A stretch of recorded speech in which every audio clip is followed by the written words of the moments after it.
Have you ever had a moment where you looked at yourself in the mirror and wondered, who am I really? Have you ever felt disconnected from the person you thought you were? Have you questioned whether your personality, your habits, your roles are truly you or just something you've gotten used to being? Welcome back to the channel, where we dig deep into the truths most people are afraid to look at.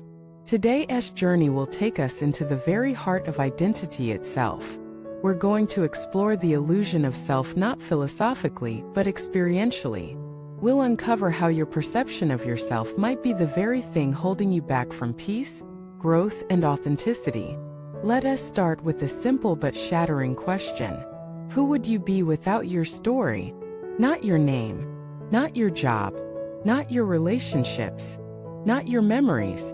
Just you without the labels, without the expectations, without the narrative. What remains? Most people don't know. Because from the moment we're born, we're given an identity. You're a good boy.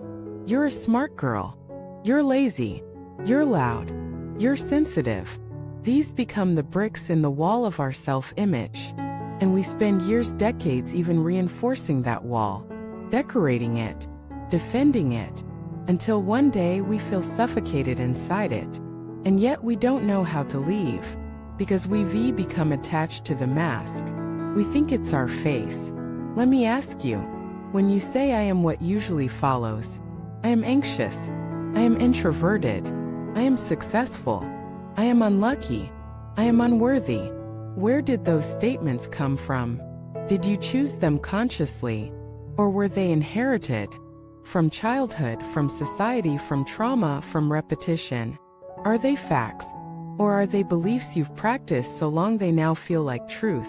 Most of our identity is a collection of inherited thoughts. Like a mirror that reflects what others showed us but never asked us if it was true. And here's the twist: the mirror doesn't just reflect. It shapes. The more you believe something about yourself, the more you act in ways that confirm it. This is called cognitive reinforcement. If you believe you're unlovable, you unconsciously push love away. If you believe you're not smart, you sabotage opportunities to grow. If you believe you're broken, you seek experiences that reinforce pain. And the cycle continues. But what if the mirror is cracked? What if the reflection you're living by is distorted? What if the you think you are is just a projection? Then who are you really? You are not the reflection. You are the one observing it. You are not the story. You are the silence beneath the story. You are not the personality. You are the presence that gives it life. And when you realize this, you don't need to fix yourself. You just need to stop clinging to the false self. This is not about denial. It's about clarity. You're not pretending your past didn't happen. You're simply refusing to let it define your essence. Because your essence is deeper. It existed before the labels. It exists beneath the wounds. It exists beyond the thoughts. That essence is aware, spacious, pure, free. But why is it so hard to live from that place?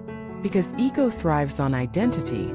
It wants to be someone, even if that someone is suffering, even if that someone is afraid, bitter, or victimized. The ego would rather be somebody than be free. Because freedom is terrifying to the ego. Freedom means you can no longer blame your past. Freedom means you have to take full responsibility. Freedom means letting go of every excuse, every label, every crutch, and stepping into the unknown. But that unknown is not empty. It's your real self waiting to be remembered. So how do we remember? Not by trying to create a better self-image. Not by stacking new affirmations on top of old beliefs. But by watching. When you feel triggered, watch. When you feel defensive, watch. When you feel proud, ashamed, afraid, watch. Don't fix. Don't analyze. Just watch. Because the one who watches is not the one who suffers. The watcher is always still. Always whole. Always free. You are not what you think. You are the awareness of thought. You are not your mood. You are the sky holding the storm. You are not your roles. You are the space in which roles arise and dissolve. This is why all the ancient teachings from east to west emphasize self-inquiry. Who am I? not intellectually, but directly. When all thought stops, what remains? That's the real you. And once you taste it, you'll never confuse yourself with your story again. You can still play roles. You can still express preferences. You can still move through the world. But now you do it with lightness, with freedom, because now you're not trying to prove your worth. You're not trying to defend your identity. You're not trying to control how others see you. You're just being. And that being is enough. It always was. You just forgot. But now you remember. Thank you for walking this sacred path with me. If you've ever felt trapped by your identity, if you've ever questioned who you really are, I see you. I honor your courage, and I invite you to go deeper. Leave a comment sharing a moment where you glimpsed your true self, however briefly.